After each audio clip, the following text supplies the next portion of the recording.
L'erreur, c'est de penser que les loisirs ne sont qu'une distraction ou une échappatoire. Il est confortable de croire que peu importe ce que tu fais de ton temps libre, tant que ce n'est pas nuisible. Mais ce confort est dangereux. La façon dont tu choisis tes loisirs révèle la différence entre te construire ou te gaspiller. Il ne s'agit pas de paraître intelligent, il s'agit d'expliquer pourquoi ceux qui réussissent ne misent pas sur des passe-temps choisis au hasard. Il s'agit de comprendre que ce que tu fais en dehors du travail compte autant que ta profession. Les loisirs peuvent entraîner ton caractère ou l'affaiblir. Et presque personne ne le prend au sérieux. Si tu te demandes pourquoi tu n'avances pas, regarde comment tu occupes tes heures libres. Les médiocres attendent que le divertissement leur sauve la journée. Ceux qui progressent choisissent des activités qui exigent discipline, attention, stratégie. Ce n'est pas de la chance, c'est un schéma de comportement. Le bon loisir t'apporte discernement, compétences utiles et force de caractère. Le mauvais ne t'apporte qu'évasion. Ne confonds pas plaisir et progrès. Tu peux passer des années à t'amuser et rester tout aussi fragile, dispersé, sans discernement. Le changement commence quand tu choisis des loisirs qui t'obligent à réfléchir, à te mesurer, à t'améliorer. Quand tu comprends que le vrai repos est celui qui te rend plus fort, pas celui qui t'endort. Reste jusqu'à la fin, car la dernière leçon, l'action cohérente, est celle que tu auras le plus de mal à accepter. Si cela résonne en toi, abonne-toi. Première leçon. Choisis avec intention, pas par impulsion. Décider consciemment de tes loisirs, évite la médiocrité automatique. Il y a quelque chose que tu dois accepter. Ton temps libre construit aussi ton caractère. Il n'existe pas de neutralité. Chaque choix additionne ou soustrait. La règle est simple, les loisirs que tu choisis délibérément te construisent. Ceux que tu suis par impulsion te stagnent.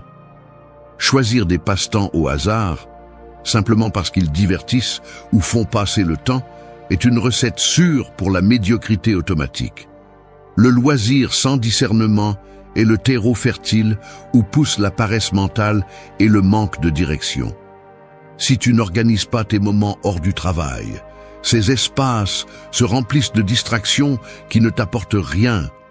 C'est confortable, oui, mais cela ne t'emmène nulle part de précieux.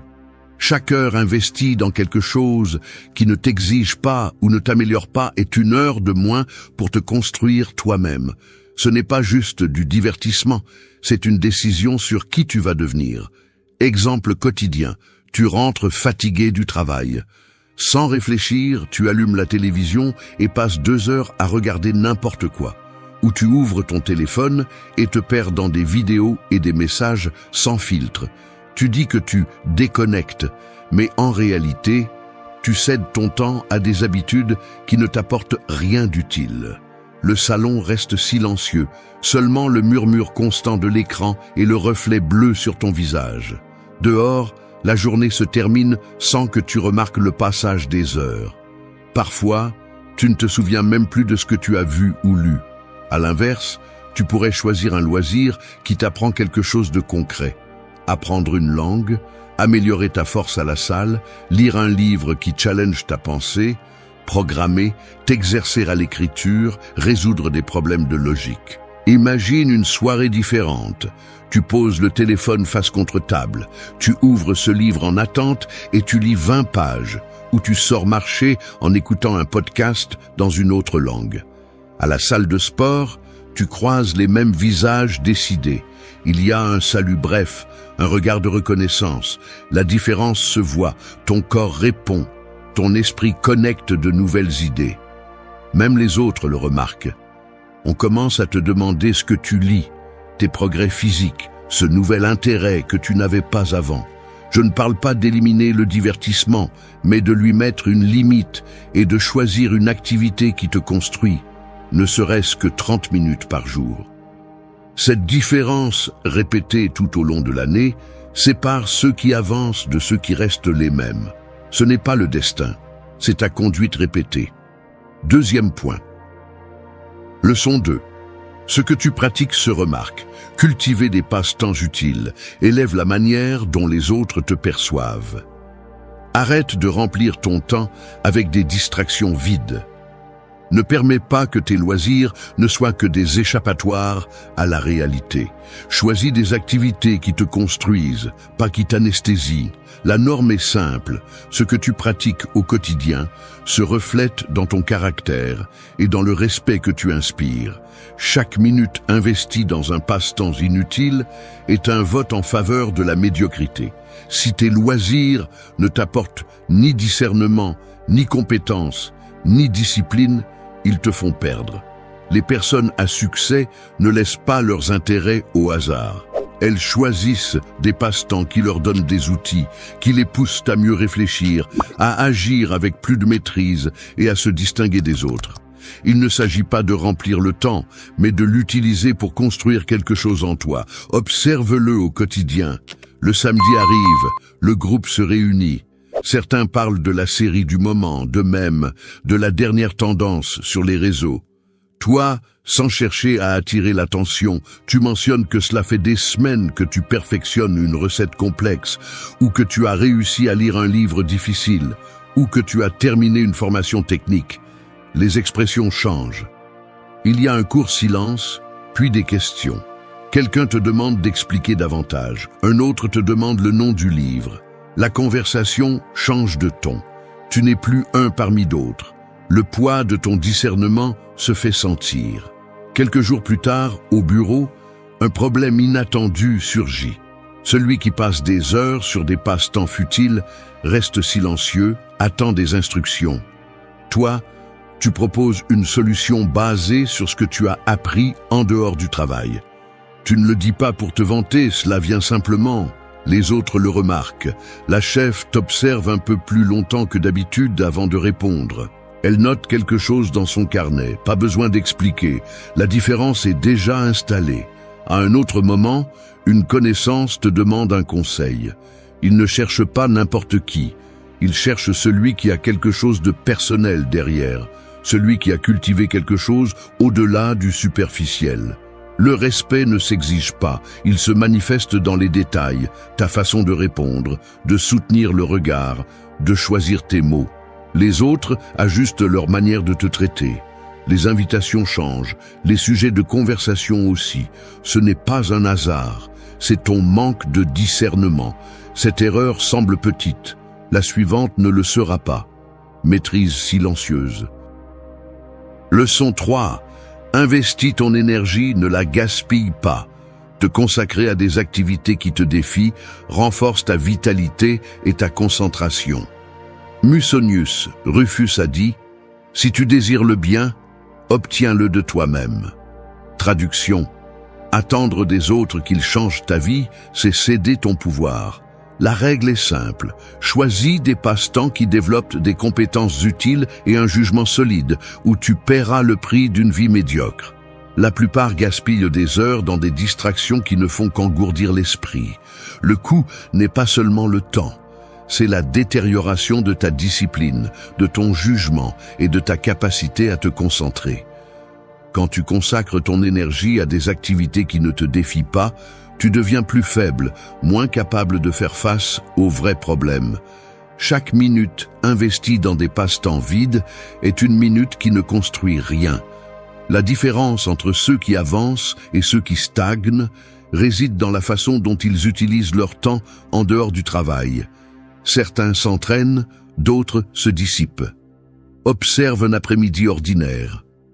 Quelqu'un sort du bureau, traverse la ville en transports en commun avec des écouteurs sur les oreilles, plongé dans des vidéos courtes. En arrivant à la maison, l'écran du téléviseur s'allume presque par réflexe. Le canapé devient un refuge et les minutes s'évaporent. Personne ne remarque le passage du temps, sauf par le bâillement automatique et la sensation de lourdeur à la fin de la journée. Le lendemain, la conversation au travail tourne autour de la dernière série. Les visages sont les mêmes, les sujets aussi. Rien ne change. Ailleurs, à la même heure, quelqu'un d'autre rentre chez lui et enfile ses baskets pour aller courir. L'air froid lui frappe le visage. Mais il continue. À son retour, il ouvre un livre, prend des notes. Peut-être consacre-t-il 1 heure à pratiquer un instrument ou à réviser des phrases dans une autre langue. Il n'y a pas de public, pas d'applaudissements, seulement le silence et le progrès. La famille observe cet effort du coin de l'œil. D'abord avec scepticisme, puis avec une certaine curiosité. Un jour, quelqu'un demande comment il a réussi à apprendre quelque chose de nouveau ou pourquoi il semble moins fatigué que les autres. Le changement est visible, la posture, le regard, la manière de réagir aux problèmes quotidiens. Ceux qui se dissipent ne remarquent le vide que lorsqu'il devient trop évident, oubli fréquent, irritabilité, sensation de stagnation. Ceux qui s'entraînent voient les fruits dans les moindres détails. Plus de patience, moins de réactivité, des opportunités que d'autres ne voient même pas. Ce n'est pas seulement du divertissement, c'est ta vie et ton jugement que tu mets en jeu. Ce n'est pas le destin, c'est ta conduite répétée. La maîtrise, c'est choisir le défi quand personne ne regarde. Dans la prochaine leçon, je vais te montrer comment distinguer les activités qui te construisent de celles qui ne font que t'occuper. Leçon 4. Apprends à t'ennuyer sans abandonner. Soutenir la pratique quand la nouveauté disparaît. Entraîne ta véritable persévérance. Tu es à la salle de sport et après 2 semaines, la motivation s'évapore. Il n'y a plus de selfie, plus d'envie de te vanter. Tu répètes simplement la routine, sans applaudissements, sans nouveauté. Le bruit des haltères ne te dit plus rien. Tu sens la sueur sur ton front, mais il n'y a pas de satisfaction immédiate, seulement l'écho de tes propres pas entre les machines vides. Dans les vestiaires, les autres poursuivent leur conversation, mais tu n'as plus rien à raconter. Tu regardes l'horloge, comptant les minutes jusqu'à la fin, tandis que l'écran de ton téléphone reste noir, sans nouveaux messages ni notifications pour te distraire. Ou sur WhatsApp, tu rejoins un groupe pour apprendre quelque chose de nouveau, mais quand la conversation devient monotone, tu cesses de participer. Le groupe reste actif, mais ce qu'ils disent ne t'intéresse plus. Les messages s'accumulent sans être lus. Personne ne t'oblige à rester. Personne ne t'exige de terminer. Le silence de ton absence ne gêne personne. Cela ne se remarque que dans la liste des membres, où ton nom reste figé, sans activité, comme un meuble oublié dans un coin. La règle est simple. Ce que tu fais quand la nouveauté disparaît définit ton vrai caractère. La plupart abandonnent juste au moment où l'excitation initiale s'éteint. Ils confondent l'ennui avec un signal qu'il faut abandonner. Mais la compétence ne se construit pas dans les moments amusants. Elle se forge dans la lassitude, la répétition, dans la discipline de soutenir la pratique quand personne ne regarde et quand ton ego réclame une excuse pour tout arrêter. Si tu ne choisis que des passe-temps et des pratiques pour le plaisir immédiat, tu ne développeras jamais de jugement solide ni de compétences utiles. Ton seuil d'inconfort sera celui d'un amateur. Imagine-toi au travail. Tu commences un cours de spécialisation et, au 3e module, tout te paraît répétitif. Le professeur répète les mêmes concepts, les devoirs s'accumulent, et tu ouvres la plateforme chaque fois avec moins d'enthousiasme. Tu songes à abandonner parce que ça ne t'apporte plus rien. Mais c'est la voie de la médiocrité.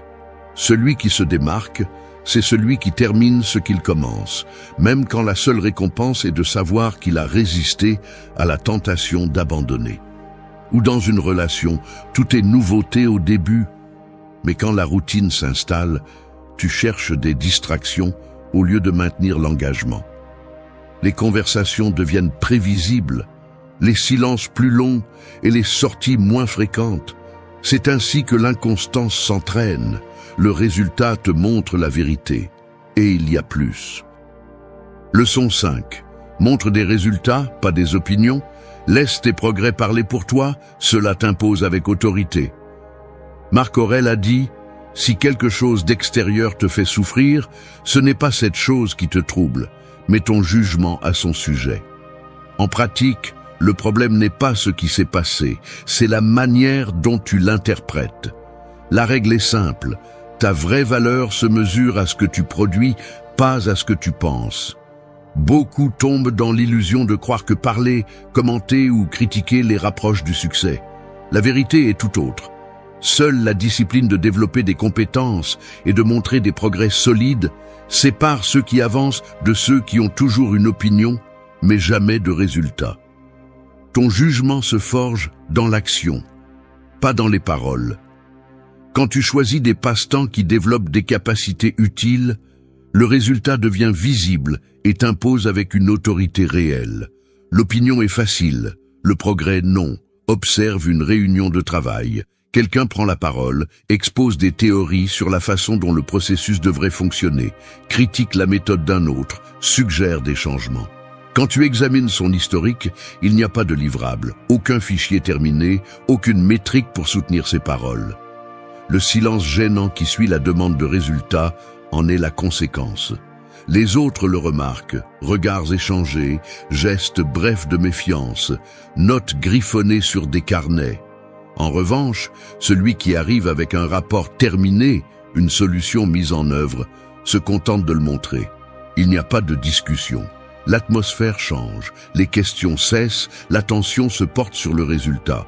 À la salle de sport, celui qui parle peu et s'entraîne chaque jour n'a pas besoin de défendre sa méthode. Le progrès est visible. La charge qui augmente sur la barre, les vêtements qui tombent différemment, la sueur laissée sur le banc. Les regards des autres s'attardent. L'entraîneur acquiesce en silence. Il n'y a pas besoin d'expliquer quoi que ce soit. À la maison, celui qui fait vivre la relation par des actions, prépare le dîner, résout un problème, tient ses promesses, n'entre pas dans de longs débats sur l'engagement. L'atmosphère est différente, moins de mots, plus de confiance. Les gestes deviennent directs, les disputes s'apaisent. Dans tous les cas, la conséquence est la même. L'environnement répond au progrès réel, pas à l'opinion.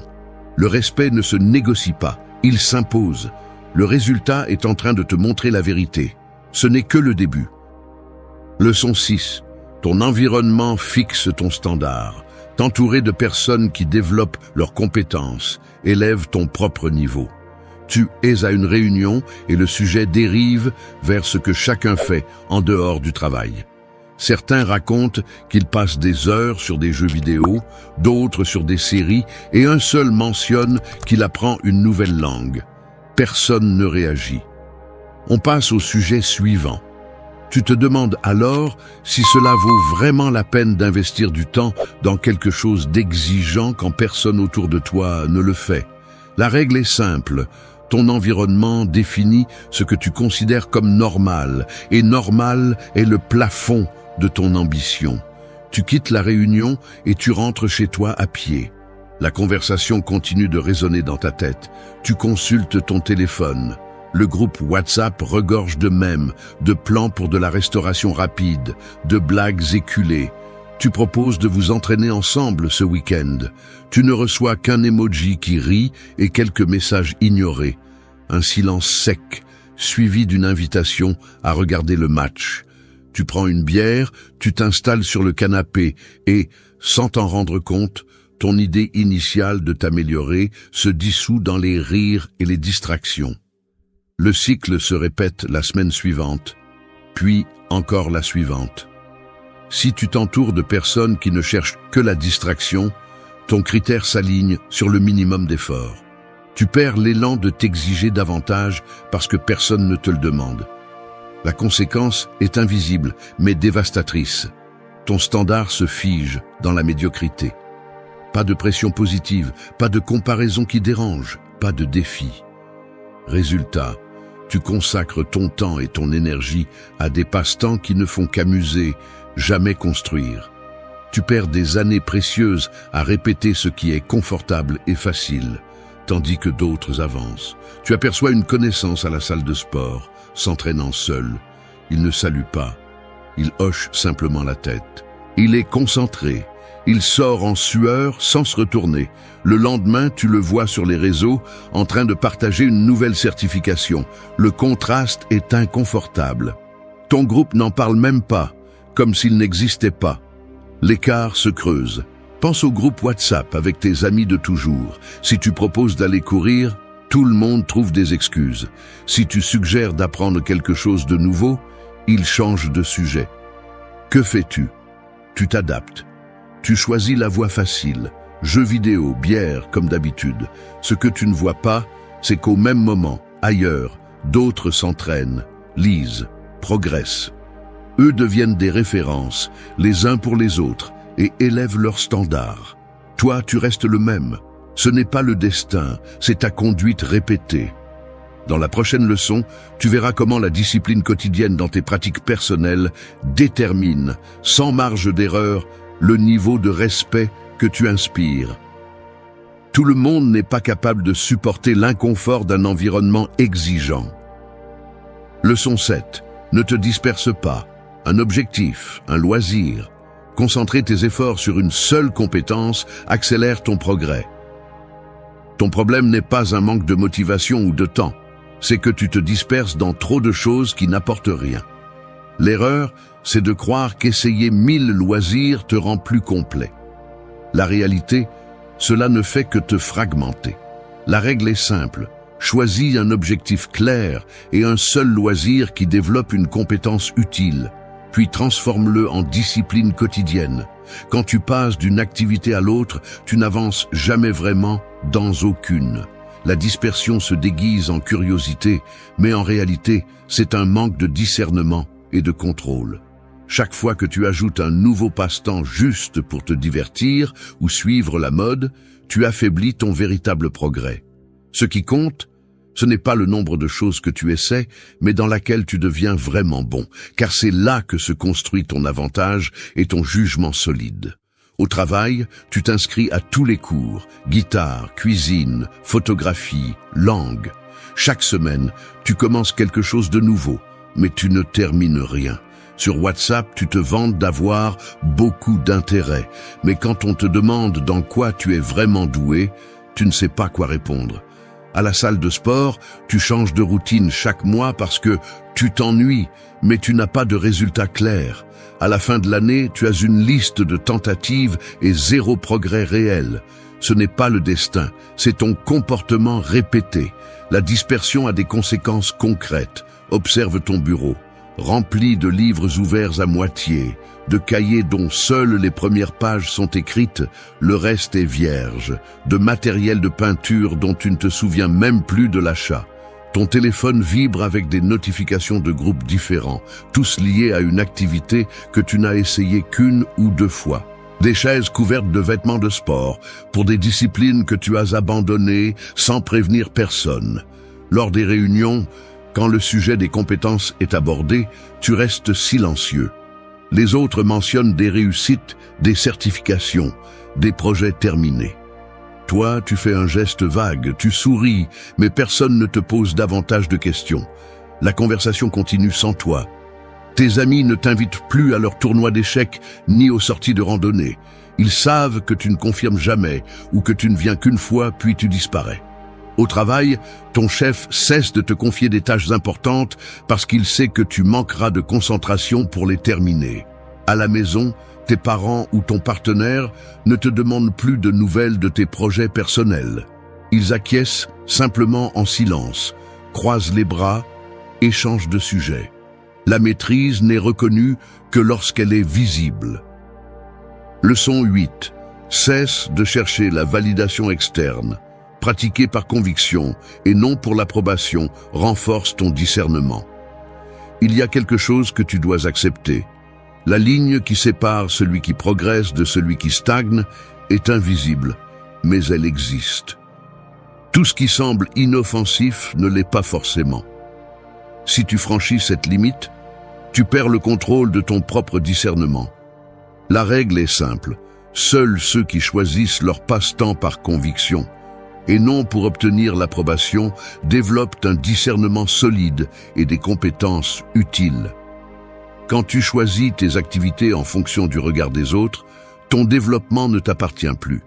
Tu deviens dépendant des réactions extérieures. Cela t'oblige à adapter tes intérêts et ton temps à ce que les autres attendent et non à ce que tu as réellement besoin de construire. Le résultat, tes compétences sont superficielles, ton discernement s'affaiblit, Ton autodiscipline se relâche. Tu ne t'en rends pas compte, mais tu sacrifies une croissance réelle pour une acceptation passagère. Pense à celui qui publie chaque progrès sur les réseaux en attendant des applaudissements, ou à celui qui ne suit un cours que si c'est à la mode parmi ses amis. Il choisit ses passe-temps, ses sports, même ses livres, seulement s'ils lui garantissent des j'aime ou des commentaires. Avec le temps, il devient incapable de pratiquer dans le silence. Il n'évolue pas et n'avance pas. Il ne fait que répéter ce que les autres valident. Quand il doit résoudre quelque chose d'important ou prendre des décisions sous pression, il n'a ni les outils ni le discernement nécessaire. Son progrès est une illusion. Regarde comment, dans une conversation, ce genre de personne attend des regards d'approbation avant d'apporter une opinion. Observe comment il vérifie son téléphone après chaque commentaire, cherchant des réactions, lisant les gestes des autres, ajustant sa posture selon l'ambiance sociale. Les silences le mettent mal à l'aise. Si personne ne répond, il se replie, évite d'approfondir. Son identité se dilue peu à peu dans ce que les autres considèrent acceptable. La conséquence est directe.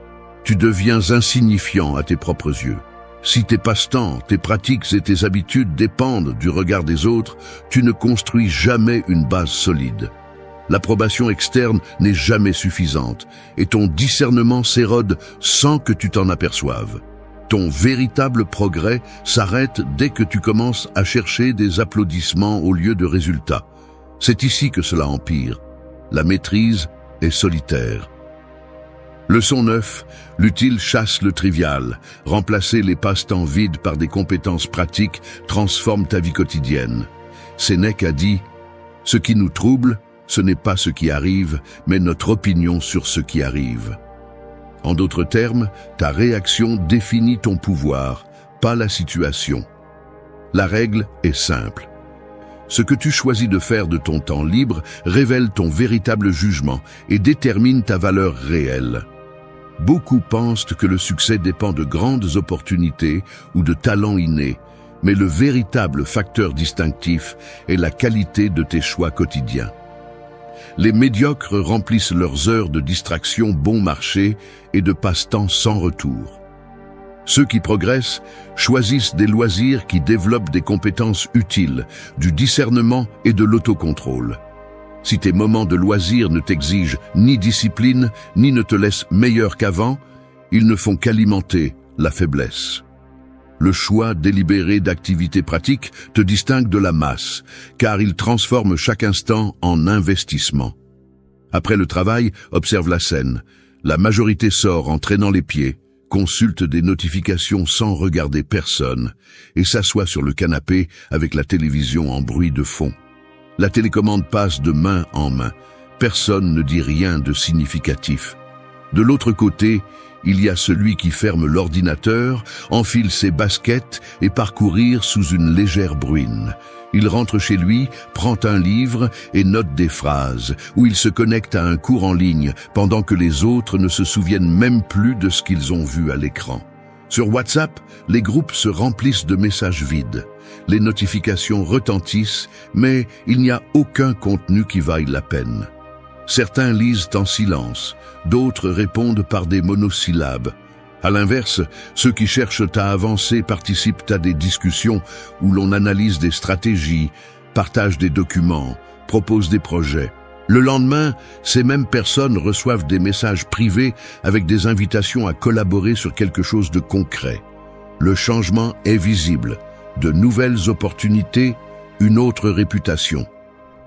En couple, la différence devient évidente avec le temps. Certains répètent le même rendez-vous dans le même restaurant, parlent peu et regardent leur téléphone.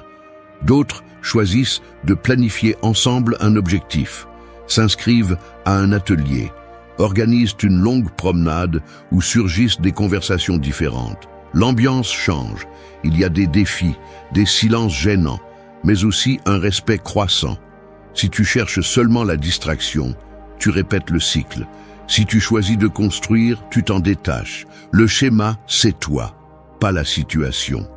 Dans la leçon suivante, tu verras comment l'environnement que tu tolères définit ta norme et pourquoi accepter la médiocrité est la première étape pour la perpétuer. Leçon 10. Fais le même si tu n'en as pas envie. Agir avec constance, même sans motivation, c'est ce qui fait la différence. Ton problème n'est ni le manque de talent, ni l'absence d'opportunité. C'est que tu n'agis que lorsque tu te sens inspiré ou motivé. Tu crois que la motivation est le moteur, mais ce qui te fait vraiment couler, c'est l'incapacité à maintenir une routine utile une fois que l'émotion s'est éteinte. Le comportement qui sépare ceux qui obtiennent des résultats de ceux qui stagnent est simple. Les personnes qui réussissent choisissent et maintiennent des loisirs, des habitudes et des pratiques qui construisent des compétences utiles, même si cela les ennuie, même si elles n'en ont pas envie, même si personne ne les applaudit. La discipline n'attend pas que le corps ou l'esprit le veuille. Elle s'exécute par devoir, pas par caprice. Se tromper soi-même, c'est penser que la réussite dépend de l'inspiration, que le jugement se forme seulement quand ça vient tout seul. Mais la réalité est différente. Le muscle du discernement se construit à chaque répétition inconfortable. Chaque jour où tu t'assieds pour écrire, lire, t'entraîner, apprendre quelque chose de précieux, même si la motivation est morte. Le médiocre attend d'avoir envie. Le discipliné agit de la même manière, qu'il en ait envie ou non. Cette différence qui paraît minime est un abîme dans les résultats sur 5 ans. Regarde dans le quotidien. Le médiocre rentre à la maison et allume la télévision parce qu'il est fatigué. Il zappe, dit n'importe quoi et se laisse aller sur le canapé avec la lumière bleue de l'écran sur le visage. Celui qui progresse se force à lire, à pratiquer, à programmer, à améliorer une compétence. Il passe la porte, pose son sac, se sert un verre d'eau et s'assied à son bureau pour réviser ce qu'il s'est promis de faire avancer, même si le silence de la maison pèse. Le médiocre abandonne la salle de sport à la 3e semaine parce qu'il ne ressent plus le rush du début. Le discipliné y va quand même sous la pluie ou quand la musique de la salle l'agace. Le médiocre choisit des loisirs qui ne font que divertir et se justifie en disant qu'il faut aussi profiter. Celui qui avance choisit des loisirs qui construisent du discernement, de l'autocontrôle et de la capacité à décider. Le premier se noie dans les excuses. Le second se forge dans l'habitude inconfortable. Les conséquences ne tardent pas à se manifester. Le médiocre commence à éviter ceux qui le confrontent à sa routine vide. Il baisse les yeux quand on lui demande où en est son projet. Le discipliné, même s'il ne parle pas de ses progrès, reçoit le respect silencieux de ceux qui observent ses actes. Ce n'est pas de la malchance. C'est ton manque de discernement et d'autocontrôle.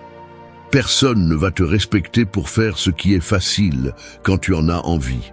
Le respect envers soi-même et des autres se gagne en faisant ce que tu dois, même quand tout en toi crie que tu n'en as pas envie. Tu peux continuer à attendre d'être inspiré, mais le temps t'écrasera quand même. La différence entre celui qui construit et celui qui reste spectateur, ce n'est pas le talent. C'est qui agit quand la motivation n'existe pas. La maîtrise, c'est agir sans témoin. Le véritable progrès ne se cache ni dans la nouveauté, ni dans la distraction. Ce que tu choisis de faire pendant ton temps libre en dit plus long que tes paroles ou tes intentions. La différence entre avancer et stagner est simple. Pratiquer ce qui apporte, non ce qui divertit. La compétence se construit dans la répétition, la discipline et le renoncement au trivial. Le discernement n'apparaît pas de nulle part. Il se cultive en choisissant ce qui est utile, en affinant son environnement et en cessant de chercher l'approbation là où elle n'a pas d'importance. Il n'y a pas de raccourci ici. Les résultats parlent d'eux-mêmes. L'environnement que tu tolères fixe ton standard. Si tu disperses ton énergie, personne ne la concentrera à ta place. Ce que tu fais quand personne ne te regarde, c'est cela qui compte vraiment. Ce n'est pas une question d'envie, mais de faire ce qui doit être fait. Dis-moi en commentaire quelle leçon t'a le plus marqué. Si cela t'a été utile, abonne-toi. Maintenant tu le sais. Le silence est l'une des réponses les plus puissantes que vous pouvez donner, surtout après un rejet. Lorsque vous faites face à ceux qui ont décidé de ne pas vous valoriser, réagir avec silence n'est pas un signe de faiblesse, mais une déclaration de force, de contrôle et d'auto-évaluation.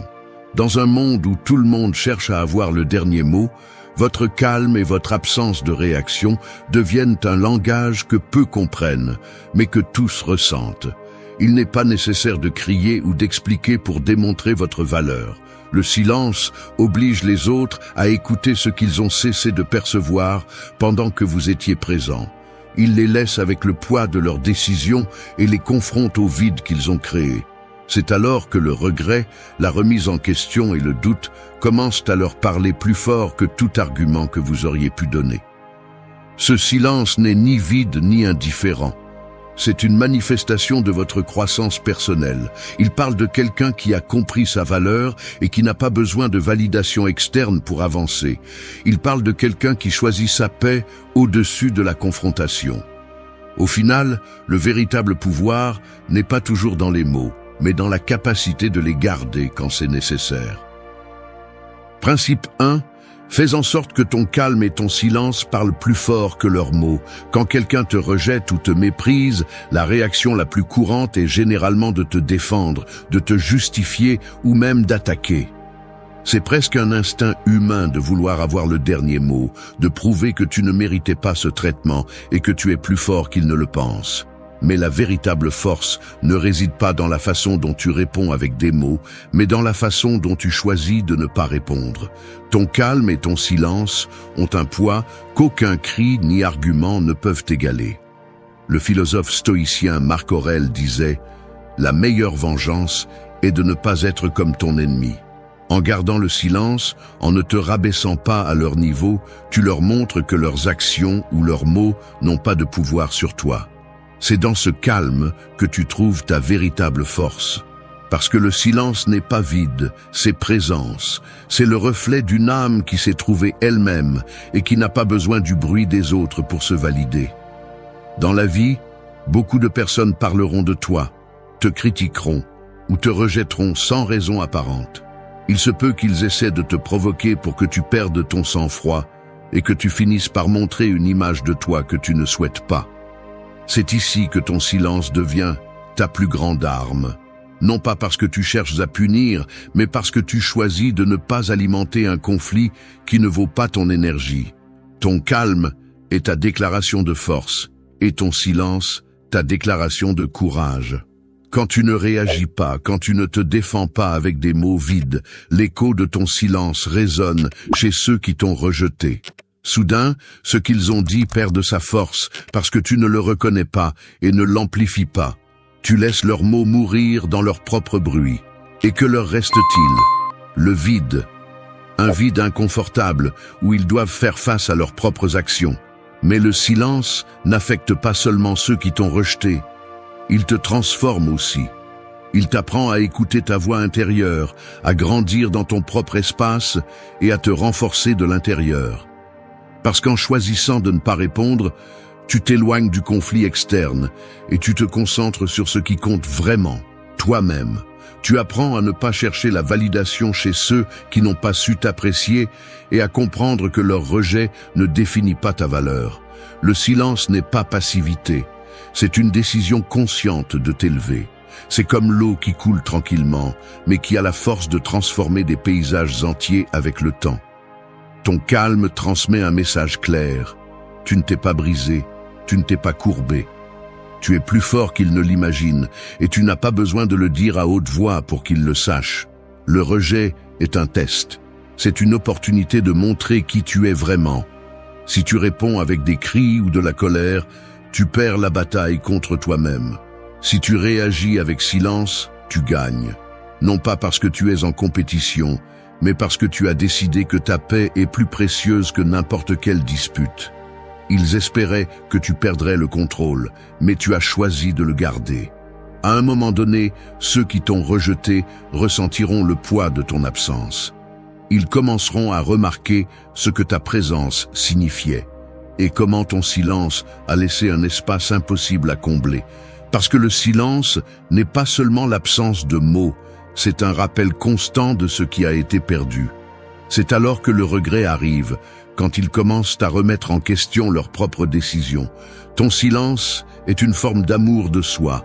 C'est la preuve que tu te valorises suffisamment pour ne pas t'épuiser dans des batailles qui ne méritent pas ton énergie. C'est le signe que tu as grandi, que tu n'as plus besoin que les autres te reconnaissent, parce que tu sais qui tu es. Et quand tu connais ta valeur, le bruit des autres cesse d'avoir de l'importance. Rappelle-toi ceci, ton calme et ton silence sont le témoignage de ta force intérieure. Ne te précipite pas pour répondre ou pour expliquer. Ne t'épuise pas à essayer de convaincre ceux qui n'ont pas su te voir. Laisse ton silence parler pour toi. Parce que, parfois, le plus grand impact n'est pas dans ce que tu dis, mais dans ce que tu choisis de taire. Principe 2. Garde ton silence et laisse-les affronter le vide qu'ils ont laissé. Le rejet est comme un écho. Leurs paroles résonnent et se propagent jusqu'à ce qu'elles trouvent le silence. C'est dans ce silence que les gens affrontent ce qu'ils ont laissé derrière eux. Non pas parce que tu le leur rappelles, mais parce que leur propre vide commence à leur parler. Ton silence n'est pas une absence, c'est une présence subtile mais puissante qui les oblige à affronter les conséquences de leurs actes. Quand quelqu'un te rejette, il suppose que tu réagiras, que tu chercheras des réponses, que tu exigeras des explications ou que tu imploreras leur attention. Mais quand tu choisis de garder le silence, tu brises cette attente, tu les laisses seuls avec l'écho de leurs décisions. Soudain, le bruit qu'ils ont créé perd de sa force et tout ce qui reste est le vide. Un vide qui, bien qu'invisible, pèse plus que n'importe quelle réponse que tu aurais pu donner. Épictète, un grand maître stoïcien, affirmait « Ce ne sont pas les choses qui nous perturbent, mais notre interprétation d'elles. » Ceux qui t'ont rejeté s'attendaient à te voir affecté, pensaient que leur décision aurait le pouvoir de te définir. Mais ton silence change la narration. Tu leur montres que ce qu'ils ont fait n'a pas le pouvoir qu'ils croyaient, parce que tu ne l'amplifies pas et ne l'interprètes pas comme une perte. Tu les laisses avec le poids de leur propre interprétation, avec le malaise de savoir qu'ils ont peut-être commis une erreur. Le vide n'est pas seulement ce qu'ils ont laissé, c'est aussi ce qu'ils découvrent. Ils découvrent ce que signifiait ta présence, ce que tu apportais à leur vie et ce qu'ils ont choisi de laisser derrière eux. Parce que quand quelqu'un fait face au silence qui reste après ton départ, il est obligé de réfléchir à ce qu'il a perdu. Il n'est pas nécessaire que tu le lui dises, le vide parle de lui-même. Tes actions, ou dans ce cas ton absence de réaction, créent une leçon plus claire que n'importe quel argument. Cependant, ce silence ne doit pas être confondu avec le ressentiment. Tu ne te tais pas parce que tu veux punir. Tu te tais parce que tu as décidé de privilégier ta paix. C'est un silence noble, plein de force et d'estime de soi.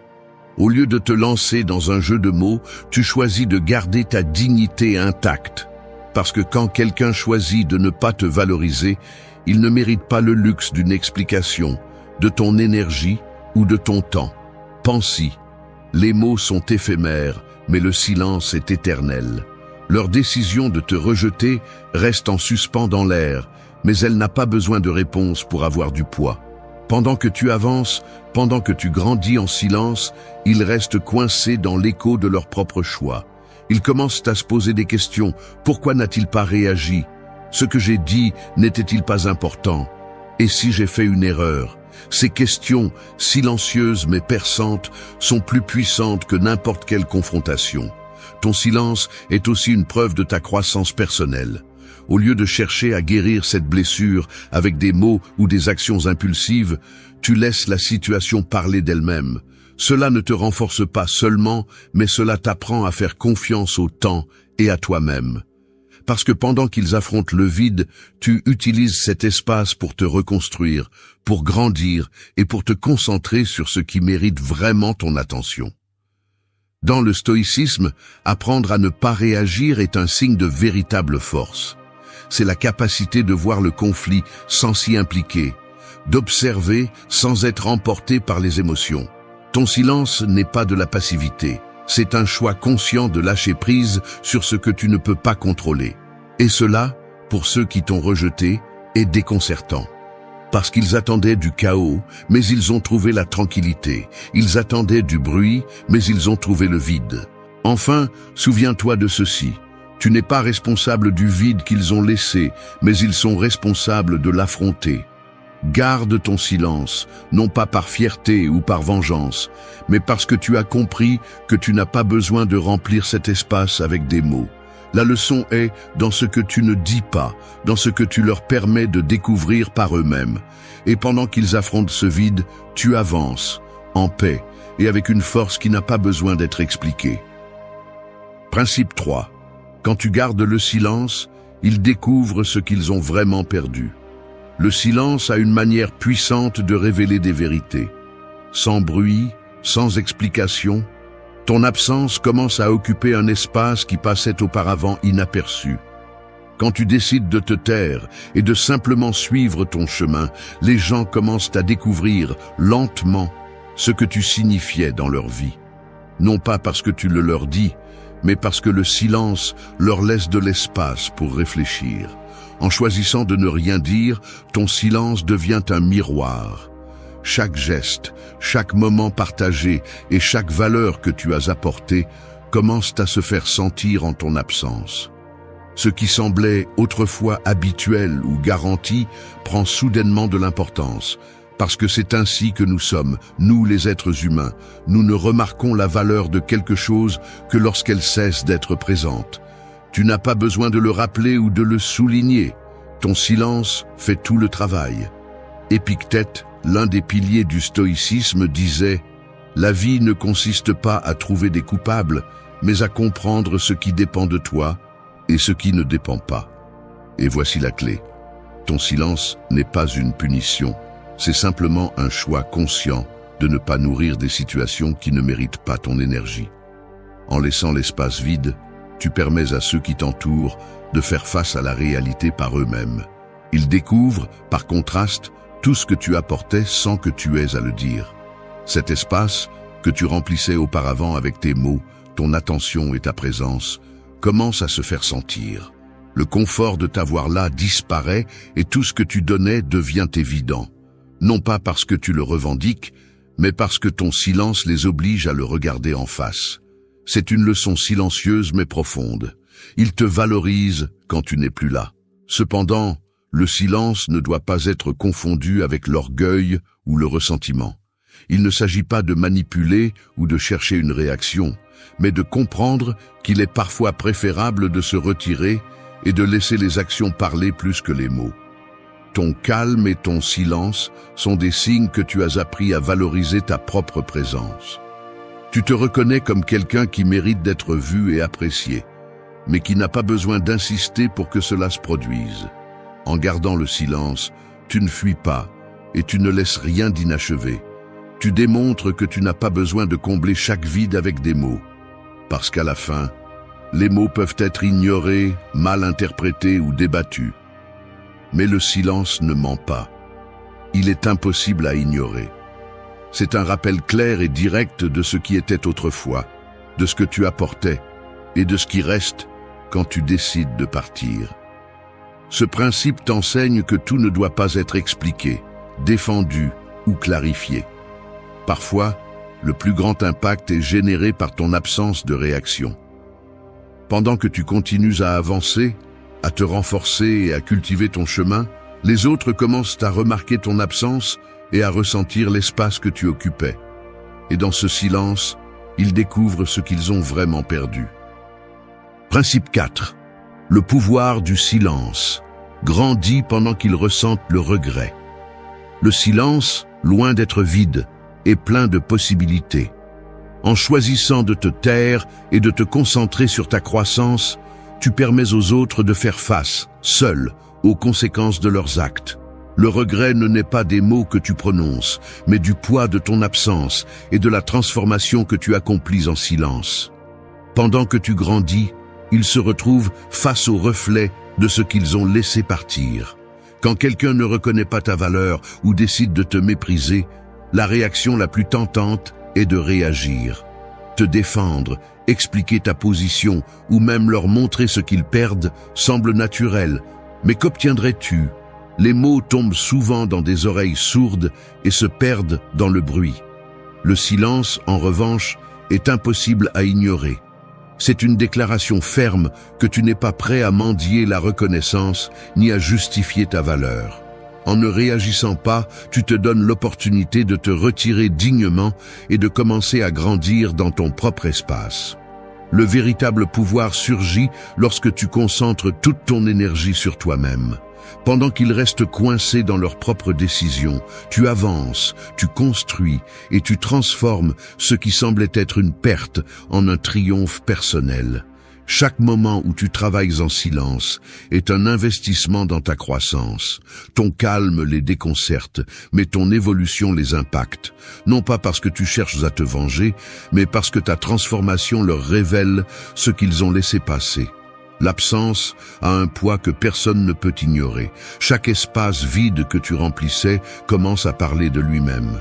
Tes mots n'étaient pas nécessaires parce que ta présence disait tout.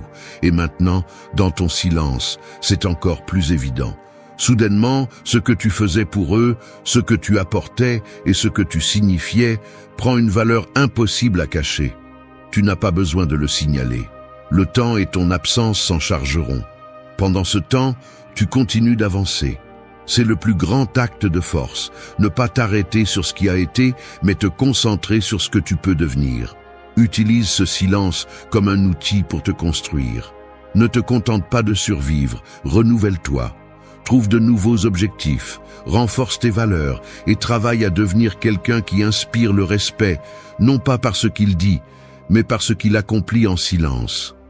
Le regret n'est pas provoqué par toi. Il est provoqué par leur propre réflexion.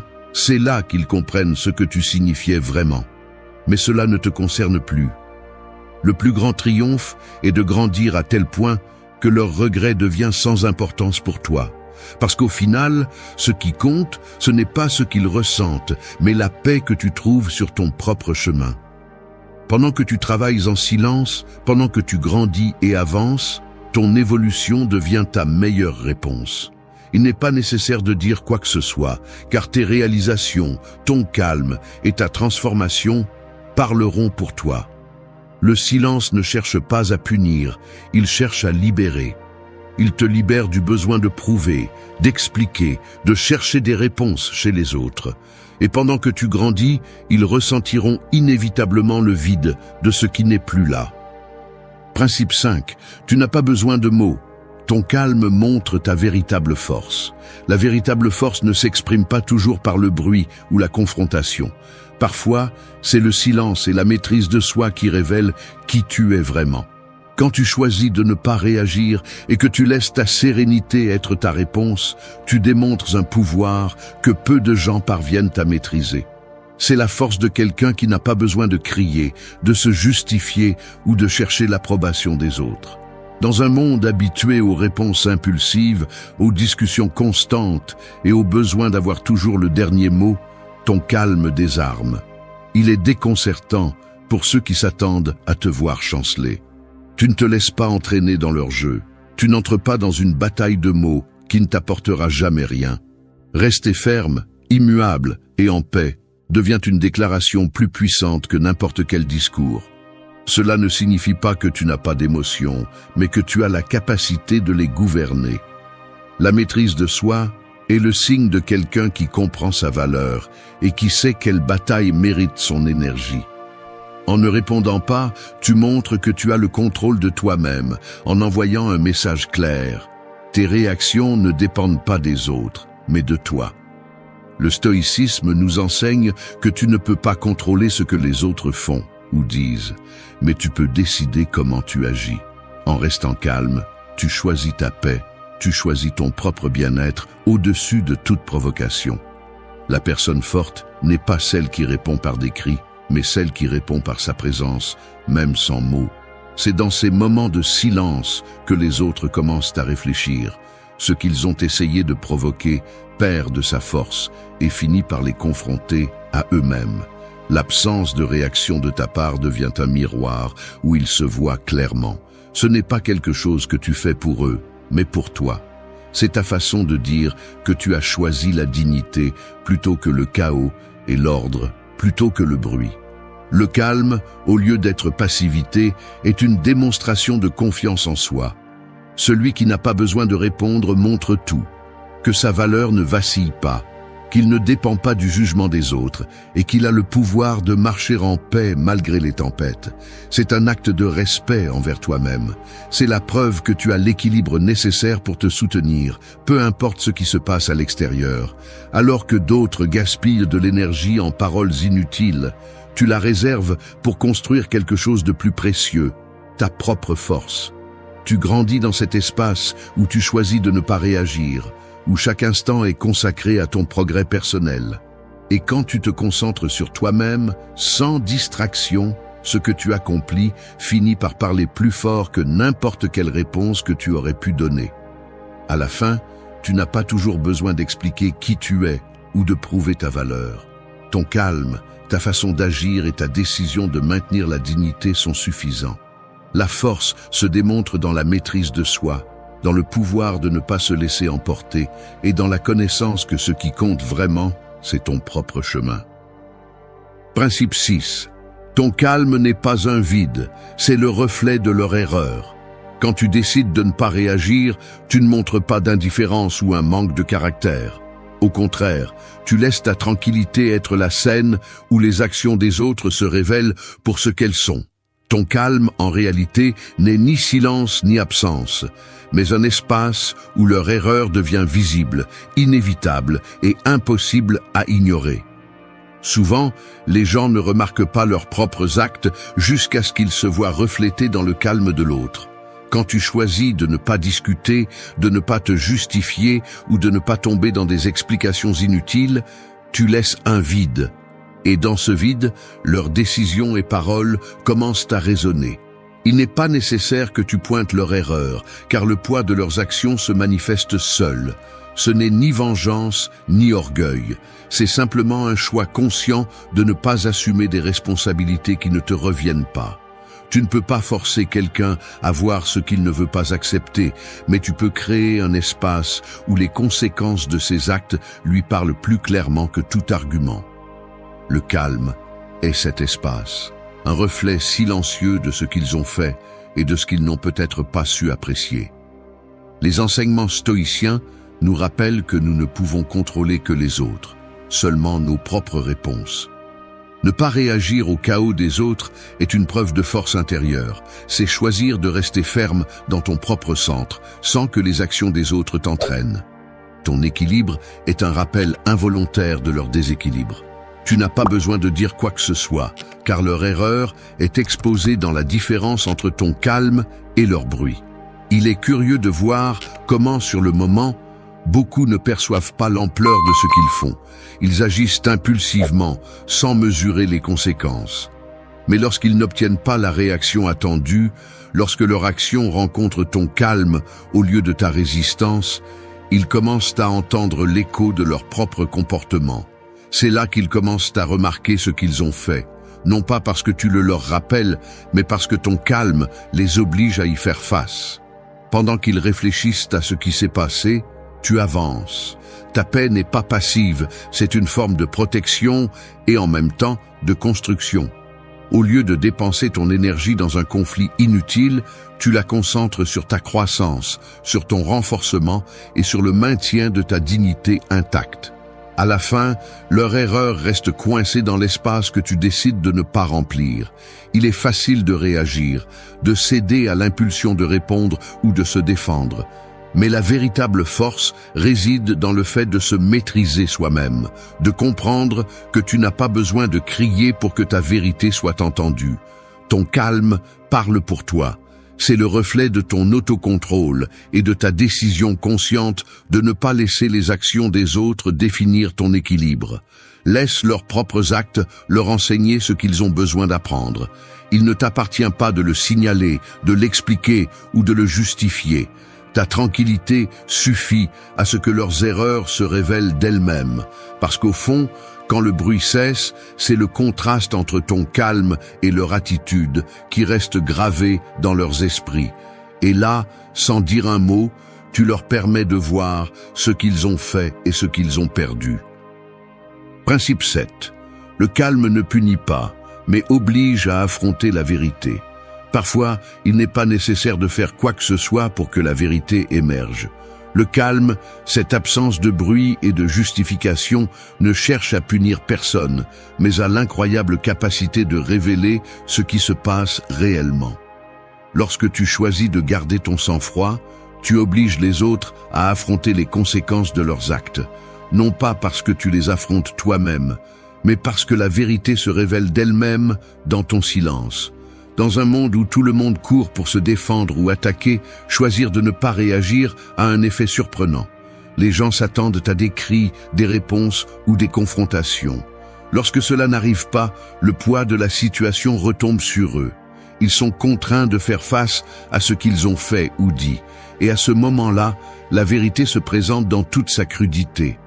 Non pas parce que tu la leur jettes au visage, mais parce que ton calme laisse l'espace pour qu'ils la découvrent eux-mêmes. Ceux qui agissent mal, que ce soit par impulsion, égo ou manque de considération, s'arrêtent rarement pour penser aux conséquences immédiates de leurs actes. Leurs paroles et actions n'ont de véritable sens que lorsqu'elles trouvent une réponse ou un écho. Cependant, lorsque ce qu'ils reçoivent est ton calme, le bruit qu'ils ont créé reste sans réponse, et cela les oblige à se confronter à eux-mêmes. Ce n'est pas ta voix qui les poursuit, mais leur propre conscience. Garder le contrôle de soi est un acte de sagesse. En choisissant de ne pas réagir immédiatement, tu deviens un observateur de la situation, pas sa victime. Tu ne punis pas, tu laisses la vérité se manifester. Les gens, tôt ou tard, voient leurs erreurs lorsque l'impulsion initiale s'éteint et tout ce qui reste est la réalité de leurs actions. Tu n'as pas besoin de porter la responsabilité de pointer ce qu'ils ont fait de mal. Ton rôle n'est pas celui de juge ou de bourreau. En gardant ta paix, tu permets à la vérité de faire son travail sans aucune intervention. Ce processus peut être inconfortable pour ceux qui t'entourent, car le vide que tu laisses les confronte à leur propre comportement. Ils n'ont pas besoin que tu leur dises ce qui a mal tourné. Ils le verront par eux-mêmes dans le reflet de ton calme. Pendant qu'ils affrontent la vérité, tu grandis. Ta sérénité n'est pas seulement un acte de respect envers toi-même, mais aussi une déclaration de ta force. Choisir de ne pas réagir te place dans une position de pouvoir silencieux. Au lieu de céder ton énergie à des situations qui ne le méritent pas, tu la concentres sur toi-même, sur ta paix et sur ta croissance. Ce principe ne vise pas à provoquer de remords ni à prouver quoi que ce soit. Il s'agit de savoir que ta véritable force réside dans ta capacité à rester ferme, sans avoir besoin de te battre ou de convaincre. La vérité, tôt ou tard, se révèle toujours. Et pendant qu'elle le fait, ton calme reste ta meilleure réponse, car il montre que tu ne te définis pas par le chaos des autres, mais par la tranquillité que tu as cultivée en toi. Principe 8. Celui qui n'a pas apprécié ta présence souffre en ton absence. Souvent, les gens commencent seulement à remarquer ce que quelqu'un signifiait pour eux lorsque cette présence n'est plus. Celui qui n'a pas su apprécier tes actes, tes paroles ou l'espace que tu occupais tôt ou tard, ressentira le vide que tu as laissé.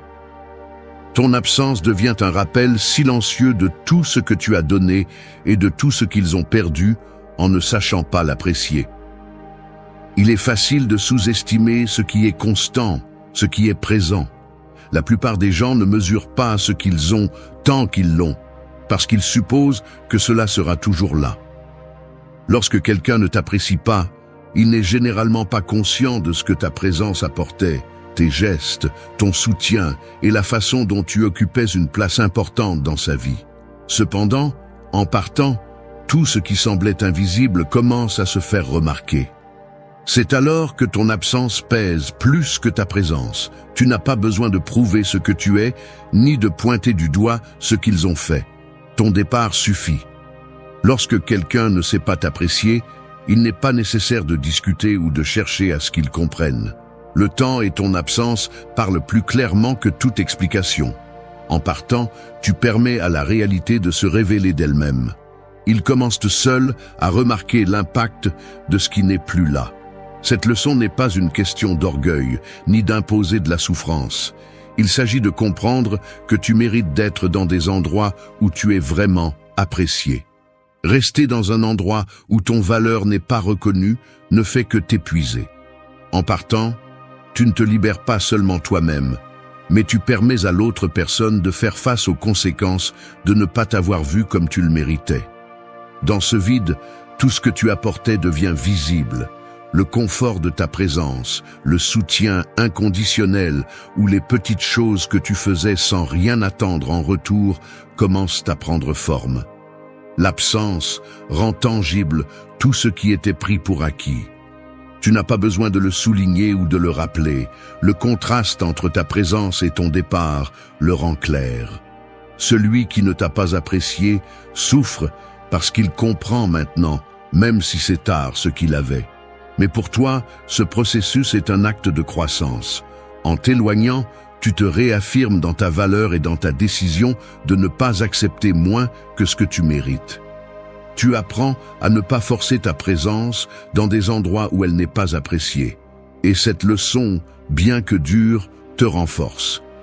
Tu deviens quelqu'un qui sait quand partir, non pas par faiblesse, mais par respect pour toi-même. L'absence n'est pas une vengeance. C'est une conséquence. Celui qui n'a pas su te voir, qui n'a pas compris ce que tu avais à offrir, fait maintenant face à ce qui reste sans toi. Alors qu'il lutte avec ce vide, tu avances.